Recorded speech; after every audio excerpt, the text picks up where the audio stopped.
86% dos brasileiros não está acompanhando o tema da reforma tributária, apesar de que isso impacta muito e é uma questão vital para o seu bolso, para os empregos, para a renda, para a riqueza da sua família e de todo o Brasil. Fala aí, galera do Ranking, beleza? Vamos falar um pouquinho aí do tema da reforma tributária, dar uma pincelada geral para quem quiser ficar por dentro. Então é o seguinte, o Brasil, pessoal, é um país, como todo mundo sabe, que cobra muitos impostos. Dos países emergentes, os países em desenvolvimento, é a maior carga tributária do planeta Terra, e a nossa carga tributária, ela se aproxima às cargas mais altas dos países da Europa. Então 37%, 38% da riqueza que se produz no Brasil é sugada pelo governo para ir lá para Brasília e estados e municípios. Mas além da carga ser alta, além de se pagar muito imposto, os tributos no Brasil são absurdamente complexos. Quem não é da área tributária ou quem não tem uma empresa que tem que apurar os impostos, muitas vezes está longe dessa realidade e não tem noção do tamanho do estrago. Você vê que o preço está caro na loja, reclama com razão. Poxa vida, meu primo foi lá para Miami e viu que essa caixa de som custa menos da metade do preço. A mesma caixa de som, da mesma marca, do mesmo modelo, vendido na mesma loja, que tem uma loja que às vezes tem nos Estados Unidos e é o mesmo varejista no Brasil, tudo igual, só que lá custa o equivalente a R$400 e aqui no Brasil custa 900. Então por que essa diferença? Por causa da carga tributária, mas além disso, porque é muito complicado calcular os impostos. As empresas têm um custo muito alto, exércitos de contadores, analista fiscal, gerente fiscal, advogados tributaristas, cartórios, uma burocracia gigante, não para produzir riqueza, não para inventar produtos, mas para ficar calculando, lendo a legislação, lendo tudo que tem de novidade, para você saber como calcular e pagar impostos corretamente. O Brasil tem dezenas de tipos de impostos, você sabe bem que tem o IPTU da sua casa, tem o IPVA do seu carro, tem o imposto de renda que descontam do seu salário a cada contra-cheque, tem lá o desconto do INSS, que é a Previdência, e depois tem o que chamam de tributos indiretos, são tributos que vão na venda do produto, tributos sobre o consumo. Então quando você comprar um remédio para sua avó, quando você comprar um saco de feijão lá para fazer a comida de casa, quando você for comprar um carro, vem esses tributos indiretos que as empresas precisam apurar, elas pagam e elas embutem no preço. Então você vai sendo enganado ao longo da sua vida, porque quando você vai lá numa loja e você compra um pacote de cueca, tá lá escrito lá, sei lá, R$50. E você fala, caramba, que caro esse R$50. Só que não é R$50 de cueca. Foi R$20 de cueca e R$30 de imposto, só que está escondido na nota fiscal, está escondido no preço dos produtos. A luz elétrica, por exemplo, a conta de luz da tua casa, mais de 60% é o imposto embutido. Então você não está pagando a luz elétrica, você está pagando imposto com um pouquinho de luz elétrica no meio. São esses impostos de várias naturezas. Quando você importa insumos para sua produção, tem que pagar imposto de importação. A média nos Estados Unidos é de 2 a 3% de imposto de importação, no Brasil é 16%. Aí você tem os impostos na venda, são os impostos federais. Então você tem lá o PIS, que é cerca de 3 e poucos por cento, a COFINS, que é cerca de 5,6%, depois tem o IPI, é o Imposto de Produtos Industrializados, e aí cada tipo de produto tem uma alíquota diferente, tem uma tabela, e elas vão variando ao longo do tempo. Então, de acordo com o tipo de produto, se você vai comprar um ventilador, é 10% de IPI. Mas se for um ventilador acima de 40 centímetros, é outro IPI. Se você comprar um biscoito recheado, é um IPI. Mas se esse biscoito for um chocolate, é outro IPI. E se você comprar um patinho de banho para você brincar com seu filho, é um IPI. E se você comprar um patinho de banho, que na verdade é um acessório de higiene, é outro IPI. Então é uma loucura. Existem tabelas gigantescas de tipos de produto, cada um com seu IPI, e eles vão variando ao longo do tempo e dependendo também de decisões judiciais. Então a empresa tem que ficar lendo relatórios aí do governo e diário oficial para ver tudo que vai mudando na legislação. De repente algum juiz dá um entendimento diferente, dá uma canetada lá e fala, agora esse produto é tanto. Aí o governo vai lá e recorre para um órgão superior. Agora o juiz muda para tanto. Aí vai lá, solta outra lista é tanto. Então as empresas têm que ficar correndo atrás. Esses são os impostos federais. Depois você tem, claro, o imposto estadual, o ICMS, Imposto de Circulação de Mercadorias e Serviços, que ele varia também Brasil afora, tem lugares que é 17%, tem lugar que é 18%, tem lugar que é 20%, cada estado tem a sua legislação. Então imagina lá que você, guerreiro, resolve abrir a sua empresa aí para fabricar calçados no estado do Paraná, por exemplo, e aí você começa a vender calçados para todo o Brasil. E aí você começa a tomar multas dos outros estados porque você não declarou na nota fiscal adequadamente o imposto certinho de cada estado, que as legislações vão mudando também. Então se você vendeu do Paraná para o Piauí é uma regra, do Paraná para Manaus é outra regra, do Paraná para Bahia é outra regra. Então você tem que estar lendo as legislações não só federais, que vão mudando o tempo inteiro, já foi desde a Constituição Federal, há 40 e poucos anos atrás, mais de 3 milhões de regras tributárias. É como se todo dia o Brasil criasse dezenas de novas regras tributárias. Vai mudando a regra do jogo e você vai correndo atrás como empreendedor. Imagina lá se você é um pequeno empreendedor que está pegando todo o seu dinheiro lá investindo na produção de sapato e contratando os funcionários,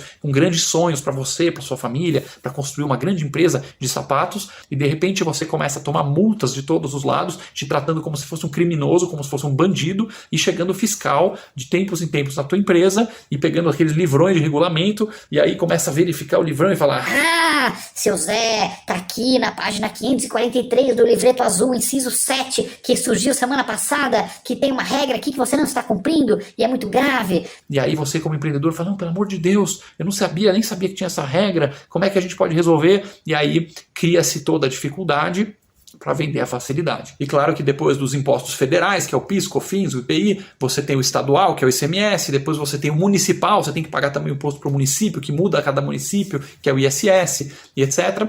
E aí vai ficando aquele caos em que o Brasil é o campeão mundial em termos de tempo que demora para uma empresa fazer os seus impostos. No Brasil calcula-se que são 2.600 horas em média. Imagina uma pessoa parada 2.600 horas ao longo do ano só para apurar quanto tem que pagar. Não estamos aqui nem falando se paga muito ou se paga pouco imposto.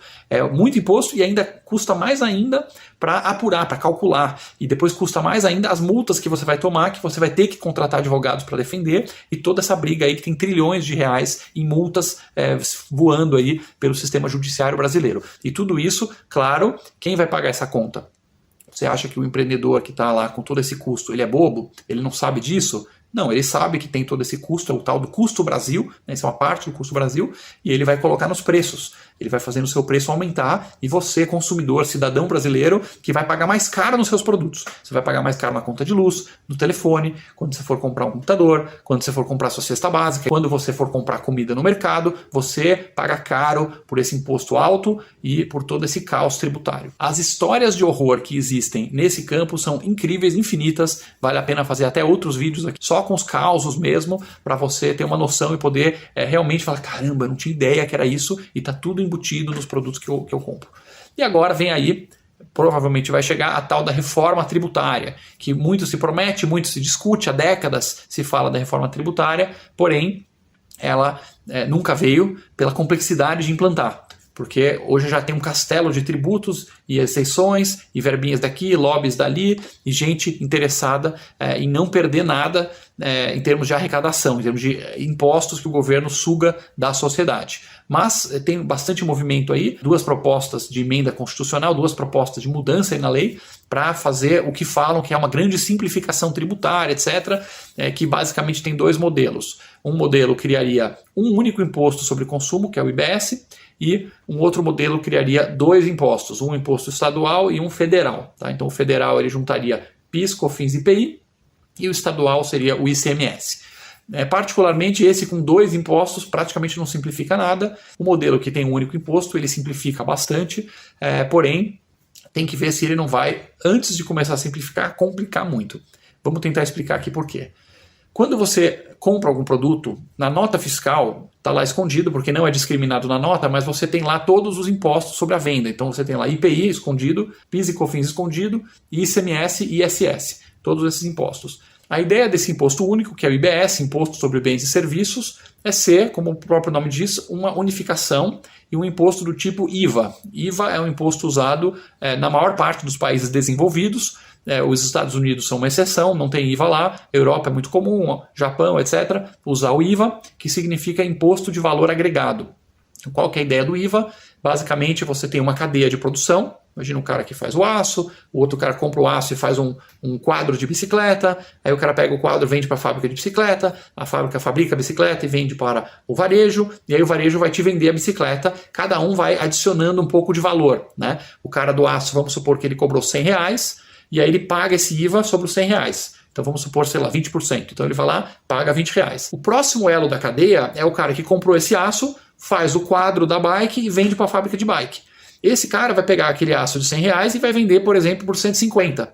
Então, ele comprou o material por 100, vendeu por 150, quanto que ele agregou de valor? Quanto que ele pôs a mais? Ele pôs 50 reais. Então, ele vai pagar o imposto só nesses 50 que ele agregou. Porque na venda ele vai ter um débito, ele vai ter que debitar, vai ter que pagar esse imposto, só que na compra do material ele vai ter um crédito. Tudo que a etapa anterior já pagou de imposto, esse cara toma um crédito e aí ele paga sobre a venda dele, então no final só vai ter que pagar efetivamente a diferença, quanto ele agregou de valor, que é aqueles 50 reais. Aí o cara lá da bike, ele comprou o quadro por 150, comprou a roda, comprou não sei o que, montou a bike e vendeu para a loja por 500.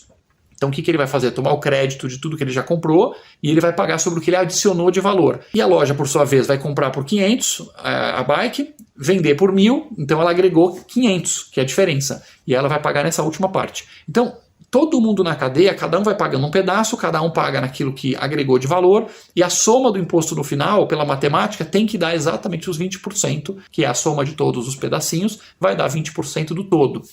Qual que é a vantagem do IVA? Ele é bem mais fácil de pagar, bem mais simples, é um imposto só, você vai destacado na nota, então se está 20% lá, você consumidor vai enxergar isso na nota fiscal, vai saber lá, bike, 800 reais, imposto, 200, então 20% de imposto. Agora, na teoria é muito bonito e se isso for implantado, realmente vai ser um ganho grande. O problema é que tem vários desafios e várias armadilhas. Em primeiro lugar, existe uma briga grande entre estados, porque tem uma briga, que não vou entrar muito no detalhe nesse vídeo, mas entre a tributação na origem ou no destino. Hoje o Brasil tributa muito na origem, quem fabrica. Então os estados do sul que fabricam muita coisa, 80% da fabricação brasileira é nos estados do sudeste, do sul, muito do imposto fica nessa região. E a praxe mundial é o imposto ser cobrado no destino, quer dizer, quem está consumindo o produto que vai pagar esse imposto para o estado destino. Então, no caso, por exemplo, o Nordeste tem menos indústrias, tem bastante consumo, então a dúvida é que os estados do Nordeste querem ficar com esse imposto, mas os estados que fabricam não querem perder. Então, como que fica essa briga? Falam que vai criar um fundo de compensação, que vai ter que dar dinheiro para os estados, aí começa a enrolar tudo.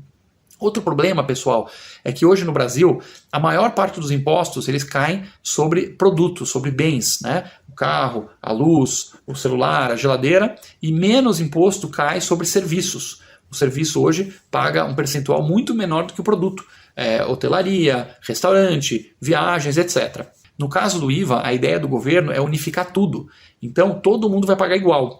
Para isso acontecer, você precisa reduzir o imposto dos produtos e aumentar muito o imposto dos serviços. E aí a galera de serviços fica muito infeliz com essa proposta, fazendo lobby contra, pressionando contra. E dá para entender porque, no caso de uma empresa de produtos, vamos supor que você é a tal da fábrica de bicicleta. Você vai comprar por 100 e vender por 150, você vai pagar imposto só o que você agregou de valor, que é pouquinho.